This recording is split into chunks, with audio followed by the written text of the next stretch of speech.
The Discovery, the Atlantic pioneer, cut through the grey morning waters like a knife through silk, its hull steady despite the rolling swells of the North Atlantic. Dr. Sarah Mitchell stood at the bow, her weathered hands gripping the rail as salt. Spray misted her face.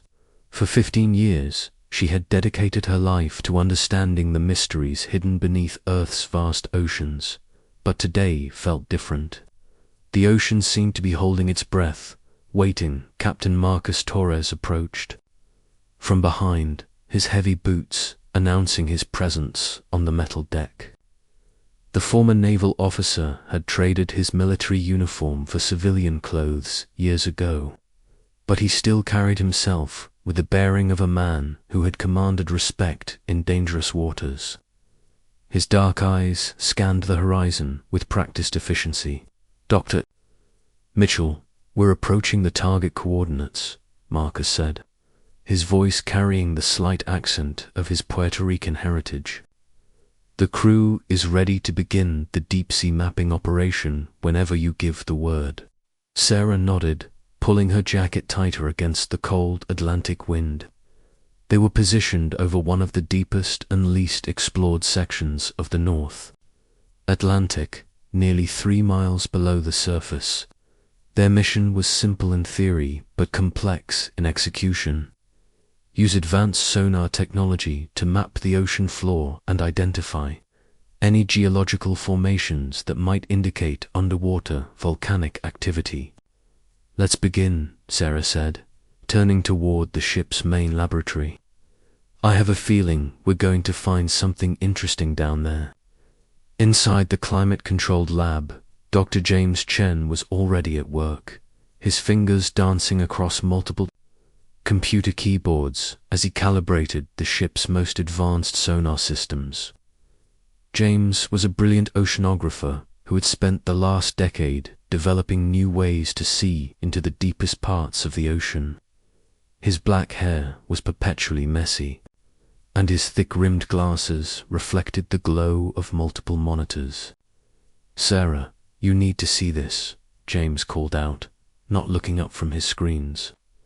"The preliminary readings are showing some unusual formations on the seafloor." Elena Vasquez, the ship's sonar operator, looked up from her station with excitement. In her dark eyes, she was younger than the other scientists, barely 30, but her expertise with underwater technology was unmatched. Alina had grown up in a family of fishermen and had always felt drawn to the mysteries of the deep ocean.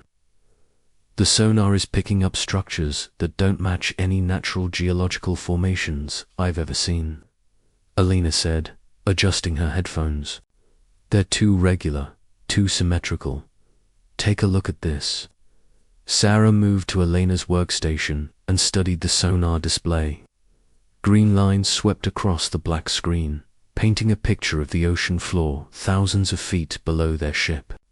At first, everything appeared normal. Vast expanses of mud and rock scattered with the occasional boulder. But then Sarah saw what had caught Elena's attention. "Those can't be natural," Sarah whispered, pointing at the screen. Long, straight objects lay scattered across the seafloor in precise patterns. Each structure was enormous, easily longer than their research vessel, and they appeared to be arranged in deliberate formations. Captain Torres joined them, his military experience immediately recognizing what he was seeing. "Those look like ships," he said quietly, "but they're massive, bigger than any vessel I've ever seen." James enhanced the sonar image, bringing the mysterious objects into sharper focus. The structures had sleek, elongated shapes that came to points at both ends. They were partially buried in sediment, suggesting they had been on the ocean floor for a very long time. "How many are there?" Sarah asked, her scientific mind racing with possibilities. Alina expanded the sonar sweep to cover a larger area. The results made everyone in the lab fall silent. The structures weren't limited to a small area. They stretched across miles of ocean floor. Dozens of the massive objects lay in perfect military formations, as if an entire fleet had somehow come to rest on the bottom of the Atlantic. "This is impossible," James said, removing his glasses to clean them nervously. "No human civilization has ever built ships this large. And look at the design. It's completely unlike anything in our naval history." Sarah studied the sonar images more carefully.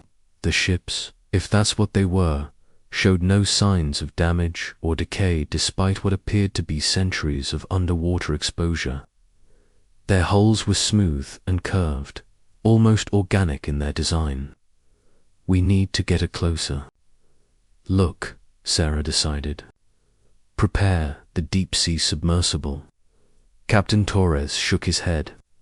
"Dr. Mitchell, with all due respect, we don't know what we're dealing with here. These objects could be dangerous."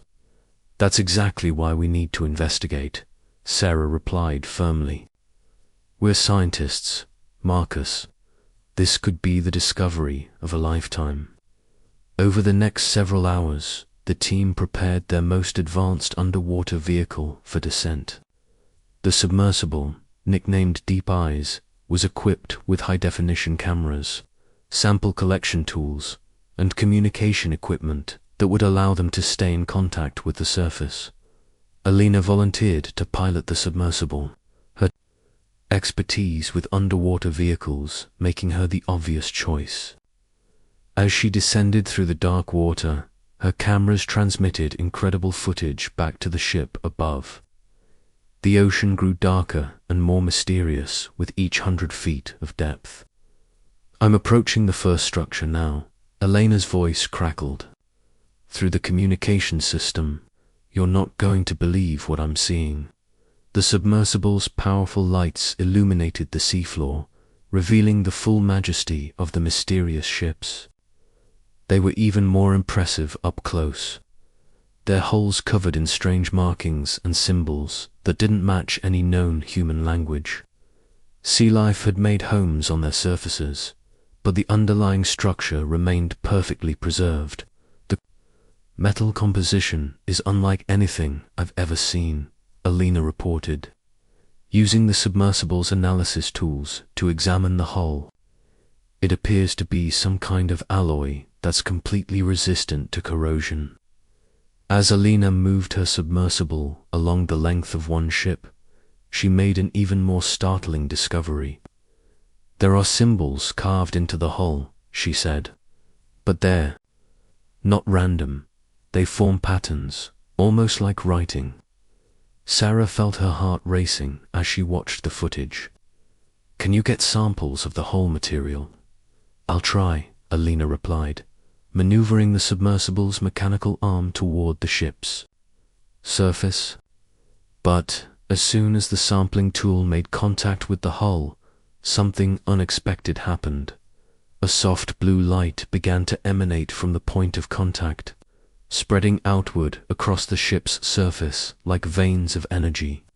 The ancient vessel, which had been dark and silent for what might have been millennia, suddenly showed signs of life.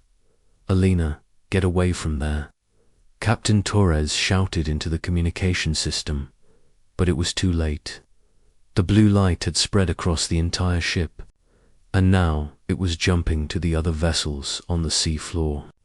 One by one, the mysterious ships began to glow with the same ethereal blue energy.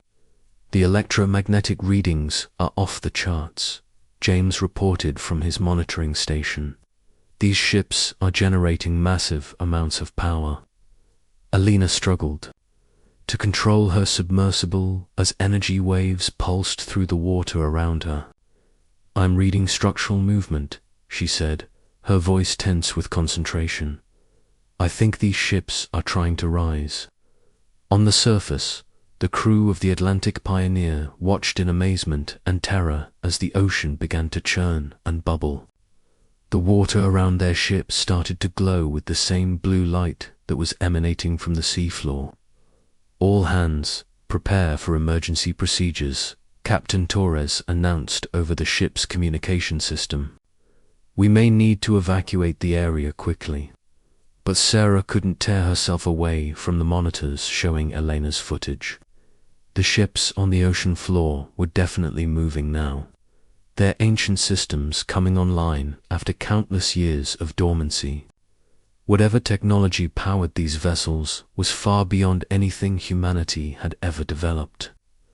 "Elena, can you make it back to the surface?" Sarah asked, her voice tight with worry. "I'm trying," Elena replied, fighting to control her submersible against the powerful currents generated by the awakening ships. "But there's something else you need to know. I'm reading similar energy signatures from multiple locations around the ship." James quickly expanded their sonar range to maximum distance. What they discovered sent chills down everyone's spine. The energy signatures weren't limited to their immediate area. They were appearing all across the Atlantic Ocean floor. "It's not just here," James said, his voice barely above a whisper. "There are similar formations throughout the entire ocean basin, hundreds of them, maybe thousands." Captain Torres immediately got on the radio to contact other vessels in the area. The responses he received confirmed their worst fears. Ships across the Atlantic were reporting strange underwater energy readings and unusual sonar contacts. As Elena finally managed to guide her submersible back toward the surface, the first of the ancient ships broke through the ocean surface. Water cascaded off its massive hull as it rose from the depths like a sleeping giant awakening from a centuries-long dream. Asterisk. The vessel was breathtaking and terrifying in equal measure. Its hull gleamed with an otherworldly metallic sheen, and the blue energy patterns that covered its surface pulsed like a heartbeat. It was clearly not of human origin. "My God," Sarah breathed, watching as more ships began to surface around them. "What have we awakened?" The ancient fleet was rising from the depths of every ocean on Earth, and humanity was about to discover that they had never been alone on their planet. The question now was whether these mysterious guardians were friends or foes, and what their awakening meant for the future of human civilization. Asterisk, the awakening within hours of the first ship's surfacing. The Atlantic Pioneer found itself surrounded by military vessels from 3 different nations. The situation had escalated far beyond a simple research mission, and now Admiral Rebecca Stone stood on the bridge of the USS Intrepid, studying the alien vessels through high-powered binoculars. Rebecca was a career military officer who had seen combat in various conflicts around the world, but nothing had prepared her for this moment. The alien ships floated serenely on the ocean's surface, their blue energy patterns pulsing in synchronized waves. They made no aggressive moves, but their mere presence was enough to put every military force on high alert. "Admiral Stone, we have Dr. Mitchell from the research vessel on the radio," announced Lieutenant Commander David Park, the ship's communications officer. "She's requesting permission to continue her investigation." Rebecca lowered her binoculars and considered the request. The scientist who had made this discovery clearly wanted to be part of whatever happened next, and her expertise would be valuable. "Tell Dr. Mitchell she can continue her research, but under military protection. I want her ship escorted at all times." Meanwhile, aboard the Atlantic Pioneer, Sarah Mitchell was coordinating with a new arrival to their team, Dr. Michael Park, a xenarchaeologist who specialized in studying evidence of ancient civilizations, had been flown in by helicopter just hours after the ship surfaced. His excitement was barely contained as he studied the footage Elena had captured. "The symbols on these ships are definitely artificial," Michael said, his eyes glued to his computer screen. "But they're unlike any writing system in human history. Look at this pattern here. It's almost mathematical in nature." Alina, who had recovered from her harrowing submersible experience, was monitoring the electromagnetic signatures coming from the alien vessels. "The energy patterns are becoming more organized," she reported. "It's like they're establishing some kind of communication network." Captain Torres was coordinating with the military vessels that had surrounded them, but his attention was drawn to the alien ship's behavior. "They're not threatening," he observed. "If they wanted to attack, they would have done so already. These ships have been here long enough to know everything about our capabilities." Dr. James Chen had been analyzing the composition of the alien hulls using long-range sensors. "The metallurgy is incredible," he said. "The hull material appears to be self-repairing and shows no signs of degradation, despite what must be thousands of years underwater." Sarah felt a mixture of scientific excitement and deep concern. They had made the discovery of a lifetime, but they still didn't understand the intentions of whoever had built these ships. "We need to find a way to communicate with them," she decided, as if responding to her words. The nearest alien vessel began to emit a series of harmonic tones that could be heard both above and below the water's surface. The sounds were hauntingly beautiful, like whale songs combined with electronic music. Alina immediately began recording and analyzing the tones. "These sound patterns are complex," she said. "There are mathematical relationships in the frequencies. I think they're trying to establish a communication protocol." Dr. Michael Park compared the harmonic patterns to the symbols they had observed on the ship's hulls. "There's a correlation," he announced excitedly. "The sound patterns match some of the symbol arrangements we've documented." On the USS Intrepid, Admiral Stone was receiving reports from military installations around the world. The situation was far more extensive than anyone had initially realized. "Admiral, we're getting confirmation from Pacific Command," Lieutenant Commander Park reported. "Similar vessels have surfaced near Hawaii, Japan, and Australia. The European fleet is reporting contacts in the Mediterranean and North Sea." Rebecca felt the weight of responsibility settling on her shoulders. This was no longer a regional incident. It was a global phenomenon that could change the course of human history. "Get me a secure line to the Pentagon," she ordered. Back on the research vessel, Sarah was working with Alina to develop a response to the alien communications. They had identified several recurring patterns in the harmonic sequences and were attempting to replicate them, using the ship's sonar equipment. "Try transmitting that sequence back to them," Sarah suggested, pointing to a pattern that had been repeated several times by the alien vessel. Alina configured their sonar array to reproduce the harmonic tones and broadcast them toward the nearest ship. The response was immediate and dramatic. All the alien vessels in the area suddenly went silent, as if listening carefully to the human attempt at communication. Then, something unprecedented happened. A beam of soft blue light emanated from the closest alien ship and enveloped the Atlantic Pioneer. The light was warm and somehow comforting, not threatening at all. As it surrounded their vessel, every electronic system on the ship began receiving data transmissions. "We're getting massive data downloads," James reported, his computers struggling to process the incoming information. "It's in multiple languages: English, Spanish, Chinese, Arabic, and dozens of others I don't recognize." The alien intelligence was clearly sophisticated, enough to have studied human languages, and was now attempting to communicate in terms that humans could understand. Dr. Michael Park worked frantically to translate the incoming messages. "I'm getting fragments," Michael said, his voice filled with amazement. "Something about protection, guardianship, and ancient threats."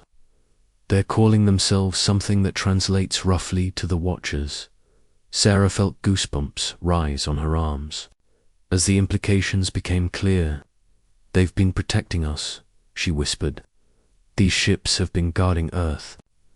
The data transmission continued for several hours, revealing an incredible story that challenged everything humanity thought they knew about their place in the universe. The Watchers were an ancient alien civilization that had visited Earth millions of years ago. They had recognized the potential for intelligent life to evolve on the planet, and had left behind a network of automated guardianships to protect the developing world from cosmic threats. Alina translated more of the incoming data. "They're showing us records of threats they've defended against," she said. "Asteroids that would have caused mass extinctions, hostile alien probes, dangerous radiation from stellar events. They've been actively protecting Earth for millions of years." The revelation that humanity had never been alone, that they had been unknowingly protected by benevolent alien technology, was both humbling and inspiring. The ships contained artificial intelligence systems that had been programmed to remain hidden, until such time as the developing civilization could handle the truth of their existence. Dr. Michael Park discovered another crucial piece of information. "In the data, the awakening wasn't accidental," he announced. "These ships were programmed to reveal themselves when humanity reached a certain level of technological development. Our deep-sea exploration capabilities triggered their activation. Protocols." Admiral Stone, who had been listening to the scientists' reports, made a decision that would echo through history. "This changes everything," she said over the radio. "We're not dealing with an invasion. We're meeting our protectors." The alien ships began to demonstrate their advanced capabilities, not as a show of force, but as a gesture of trust. They projected holographic displays above the water's surface, showing images of Earth's history from their perspective. Humanity could see their planet as the Watchers had seen it, a precious blue world, teeming with developing life. Sarah watched the holographic displays with tears in her eyes. The images showed the rise and fall of dinosaurs, the emergence of early mammals, and eventually the appearance of human civilizations. Throughout it all, the Watchers had remained hidden, protecting and observing. "They're offering us a choice," Alina announced, translating the latest data transmission. "The Guardian ships can remain active and visible, working alongside humanity, or they can return to the depths and continue their protection in secret." The decision would ultimately belong to all of humanity, not just the scientists who had made the discovery. But as Sarah looked around at her team, at the military personnel, and at the magnificent alien vessels surrounding them, she felt a sense of hope and wonder that she had never experienced before.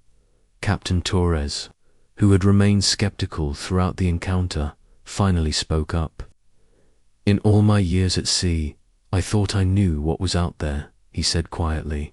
"But this changes everything." The Watchers had given humanity the greatest gift possible, the knowledge that they were not alone in the universe, and that there were forces of good working to protect and preserve life. The ancient ships that had hidden beneath Earth's oceans for millions of years were no longer secret guardians. They were partners in humanity's journey to the stars. As the sun set over the Atlantic, painting the sky in brilliant oranges and purples, the alien ships pulsed with gentle blue light in harmony with their human observers.